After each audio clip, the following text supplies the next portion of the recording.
नमस्कार, बहुत स्वागत है आपका। मैं हूं आपके साथ सुमित शर्मा। उज्जैन से बड़ी खबर है। गरबा पंडाल के बाहर लगाया गया है बैनर। गैर हिंदुओं के पंडाल में प्रवेश पर बैन लगा दिया गया है। आईडी कार्ड दिखाने के बाद युवकों की एंट्री होगी। आयोजन समिति के अध्यक्ष का बयान है, हमने मंत्री के निर्देशों का पालन किया।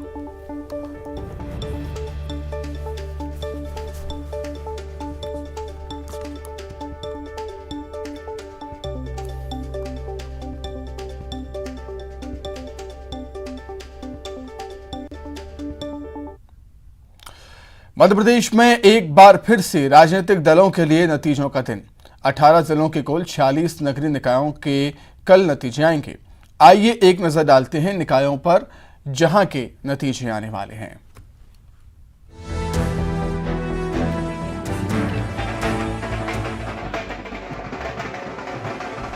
– 2023 के सियासी महायुद्ध से पहले 18 जिलों के 46 नगरीय निकायों के कल नतीजे आएंगे। इन निकायों में 17 नगर पालिका और 29 नगर परिषद शामिल हैं। एक नजर उन 17 नगर पालिकाओं की सूची पर जहां के नतीजे आने हैं। नगर पालिका झाबुआ के 18 वार्डों के नतीजे आएंगे।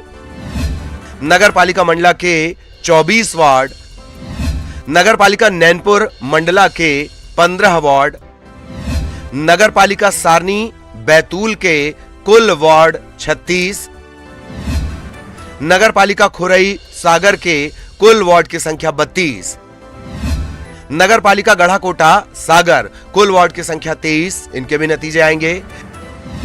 इसके अलावा नगर पालिका नेपा नगर बुरहानपुर वार्ड की संख्या 24, इनके भी नतीजे।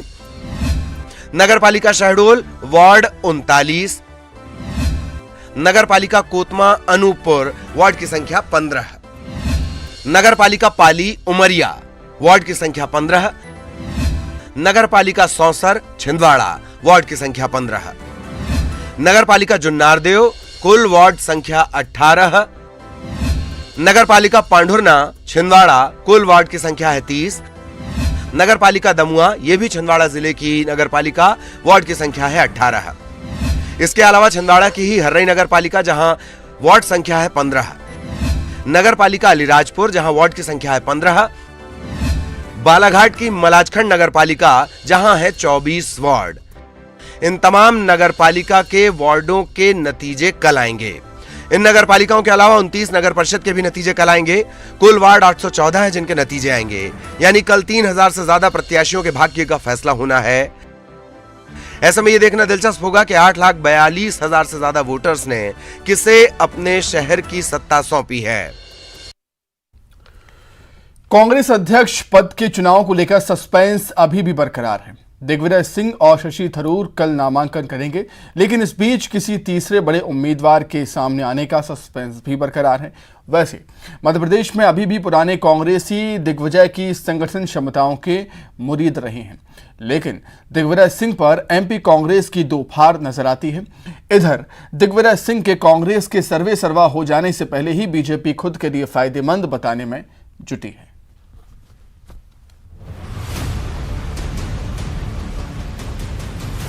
कांग्रेस के राष्ट्रीय अध्यक्ष के चुनाव पर मचे घमासान में एंट्री दिग्विजय सिंह की। दिग्विजय की एंट्री ही नहीं बल्कि उनके कांग्रेस के राष्ट्रीय अध्यक्ष बनने का मजबूत रास्ता तैयार हो गया। हालांकि विवादों से चोली दामन का नाता रखने वाले दिग्विजय के नाम पर मध्य प्रदेश कांग्रेस में ही दो खेमे बन गए। दिग्विजय समर्थक और नेता प्रतिपक्ष डॉक्टर गोविंद सिंह ने दिग्विजय सिंह को जहां राष्ट्रीय अध्यक्ष के लिए परफेक्ट चेहरा बताया, तो वहीं दिग्विजय सरकार में खुद मंत्री रह चुके सज्जन सिंह वर्मा कांग्रेस के वर्तमान हालातों से निपटने दिग्विजय नहीं राहुल गांधी की जरूरत बताते हैं। निश्चित रूप से होंगे और उनके नेतृत्व में कांग्रेस पार्टी मजबूत होगी। सज्जन वर्मा और एक कांग्रेस के छोटे से कार्यकर्ता का आज भी मानना ये है कि बदली हुई वर्तमान राजनीतिक परिस्थितियों में राहुल गांधी ही इतनी बड़ी पार्टी के अध्यक्ष का पद संभाल सकते हैं। हालांकि कांग्रेस राष्ट्रीय अध्यक्ष के लिए चर्चाएं तो एमपी से कमलनाथ, छत्तीसगढ़ से भूपेश बघेल के नाम पर भी चली, लेकिन सुई आकर अटकी दिग्विजय सिंह पर। दिग्विजय ने अध्यक्ष पद के लिए नामांकन पत्र लिया तो बीजेपी की ओर से तंजों की बौछार शुरू हो गई। वन मंत्री विजय शाह की माने तो दिग्विजय सिंह ने पहले प्रदेश का बंटाधार किया, अब कांग्रेस पार्टी का बंटाधार करने जा रहे। चिकित्सा शिक्षा मंत्री विश्वास सारंग की राय भी कुछ ऐसी ही कि जहां दिग्विजय जाते हैं बंटाधार करते हैं। देखिए, वैसे तो ये कांग्रेस का अंदरूनी मामला है और दिग्विजय सिंह जी का व्यक्तिगत मामला है, पर लोगों ने कहा है जहां जहां पैर पड़े संतन के तांता बंटा ढार। तो बंटा ढार मध्य प्रदेश में किया है, कांग्रेस की 15 महीने की सरकार में किया। अब हम तो चाहते बनेंगे तो देखेंगे, हमें क्या लेना देना, ये तो कांग्रेस का अंदरूनी मामला है। बहुत बढ़िया, स्वागत है उनका।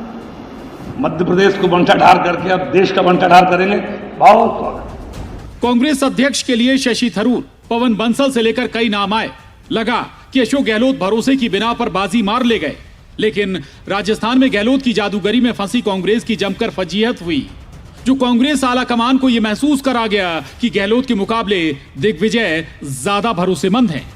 संगठनकर्ता, जमीनी सियासत के माहिर खिलाड़ी दिग्विजय सिंह उन चंद चेहरों में शुमार रहे हैं जो कांग्रेस परिवार के नजदीक रहे। दिग्विजय राहुल के सियासी सलाहकार की भूमिका में भी रहे, लेकिन दिग्विजय के बयान और उनकी नकारात्मक छवि पार्टी के लिए भारी पड़ती रही। अब सवाल पूरी कांग्रेस का है। जबलपुर से प्रतीक, भोपाल से अनुराग, शरद, शैलेंद्र के साथ bureau report, news 18, Madhya Pradesh, Chhattisgarh. Supreme court ने गुरुवार को गर्भपात पर ऐतिहासिक फैसला सुनाया है। देश की सुप्रीम अदालत ने सभी महिलाओं को गर्भपात का अधिकार दे दिया, फिर चाहे वो विवाहित हो या अविवाहित।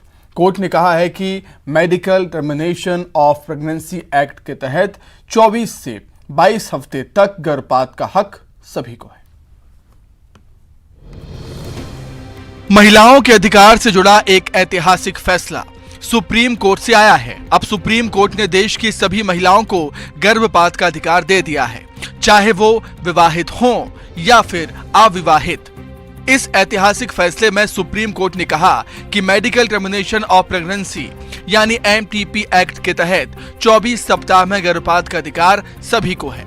इस अधिकार में महिला के विवाहित या अविवाहित होने से फर्क नहीं पड़ता।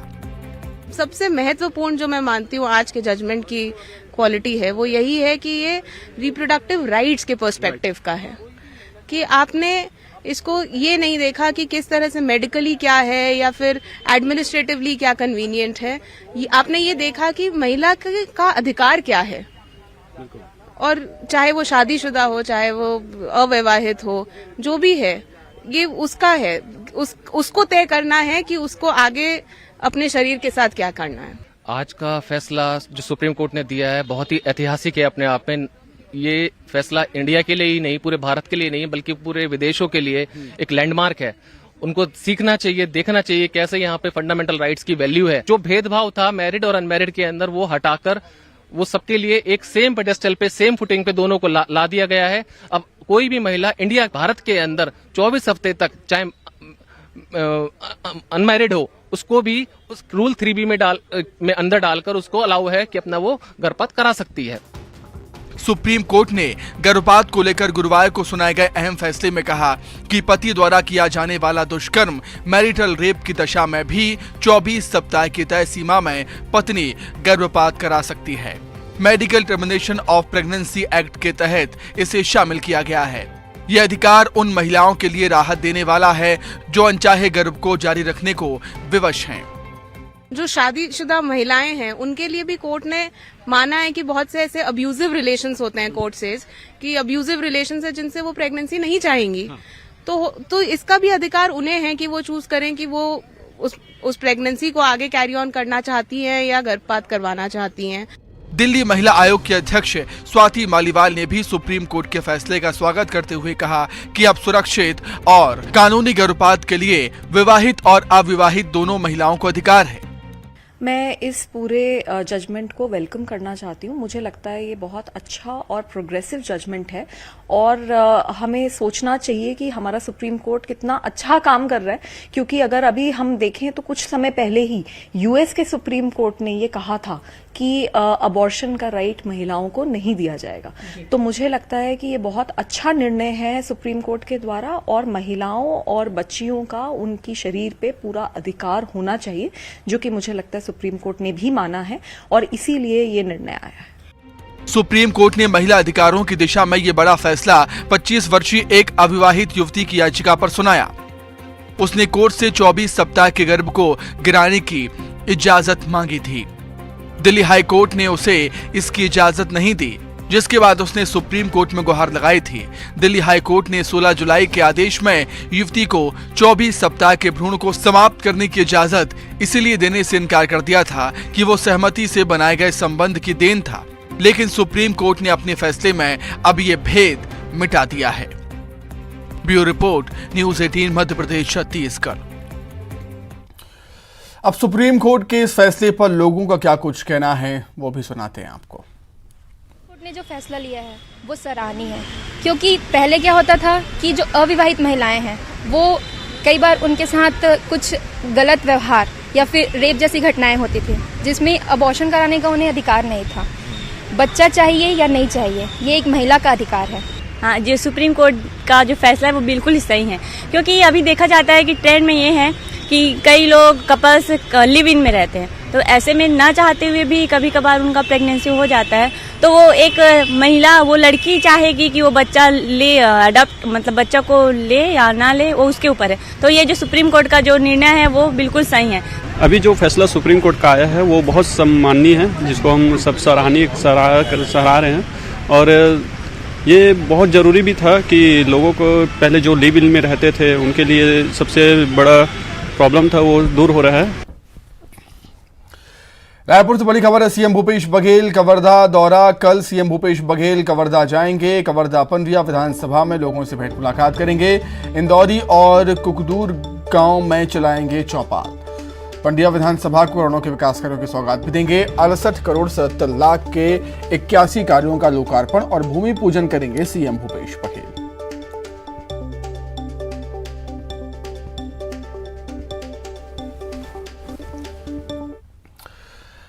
रायपुर से बड़ी खबर है। जेल विभाग में बड़ा फेरबदल हुआ है। कई जेलर्स का तबादला हुआ है। बालोद शोभा रानी, कबीरधाम राजेंद्र कुमार बंजारे, योगेश बंजारे को भेजा गया अब जेल खैरागढ़।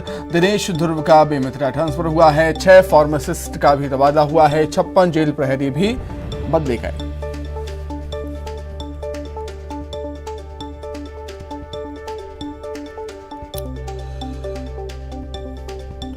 तो जेल विभाग में बड़ा फेरबदल देखने को मिला। कई जेलरों का तबादला हुआ है। बालोद शोभा रानी, कबीरधाम राजेंद्र कुमार बंजारे, योगेश बंजारे को उप जेल खैरागढ़ भेजा गया। दिनेश ध्रुव का बेमितरा ट्रांसफर हुआ है। वहीं 6 फार्मासिस्ट का भी तबादला हुआ है। 56 जेल प्रहरी भी बदले गए हैं।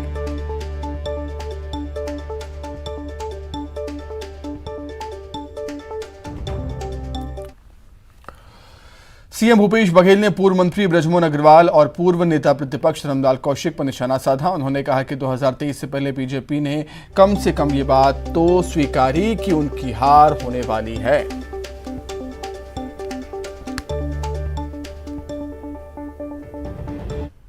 देखिए, धर्मलाल कौशिक जिस पद में थे वो पद भी बचा नहीं पाए। बृजमोहन अग्रवाल जी पिछले 20 साल से लगे हुए हैं नंबर 1 में जाने का, लेकिन आज तक पहुंच नहीं पाए। उनकी सलाह के लिए उन्हें धन्यवाद। लेकिन कांग्रेस में मैं पहले भी कहा कि उस मामले में मैं बहुत जूनियर हूं। बहुत सारे वरिष्ठ नेता हैं जो राष्ट्रीय अध्यक्ष बन सकते हैं। उन्होंने मतलब 2023 की हार को स्वीकार कर लिया है। मैं उन्हें धन्यवाद देता हूं कि स्वीकार तो किया उन्होंने। विजय सिंह नामांकन दाखिल करने जा रहे हैं। अविवाहित मध्य प्रदेश के मुख्यमंत्री हैं, आपने उनके साथ काम भी किया है। किस रूप में देख रहे हैं सर इसको? और कल नामांकन का आखिरी दिन है। जो आपके मन में जो कौतूहल है वही मेरे मन में भी है कि कौन कौन फॉर्म भरते हैं, और उसके बाद स्क्रूटनी के बाद कौन कौन नाम वापस लेते हैं ये भी देखना होगा। तो चुनाव हमारे पार्टी में हो रहा है और ये लोकतंत्र का परिचायक, आंतरिक लोकतंत्र का। भारतीय जनता पार्टी में पता ही नहीं चला कि नड्डा जी कब दोबारा अध्यक्ष बन गए। छत्तीसगढ़ के कैबिनेट मंत्री कवासी लखमा अपने देसी अंदाज के लिए जाने जाते हैं। वो अपने 1 दिवसीय प्रवास पर कोंटा पहुंचे थे। वहां स्थापित मां दुर्गा के दर्शन किए। उसके बाद आयोजित मेले में पहुंचे, जहां उन्होंने लोगों के साथ आकाश झूले का आनंद भी लिया। कवासी लखमा ने बताया कि वो लंबे वक्त के बाद आकाश झूले में बैठे हैं। झूला झूलने के बाद उन्होंने मेले का भ्रमण भी किया और इस दौरान वहां के लोगों और दुकानदारों से चर्चा भी की।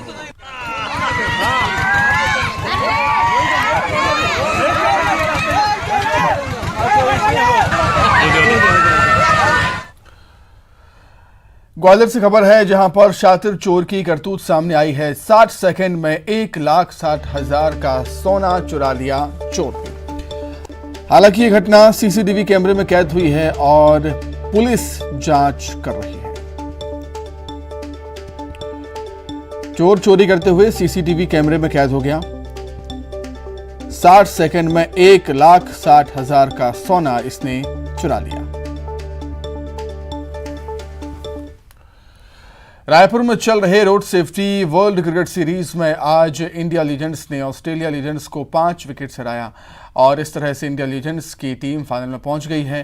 कल दूसरे सेमीफाइनल में श्रीलंका और वेस्टइंडीज लीजेंड्स के बीच मुकाबला होगा। इस मौके पर सचिन तेंदुलकर के फैन सुधीर चौधरी से हमारे संवाददाता ने बातचीत की।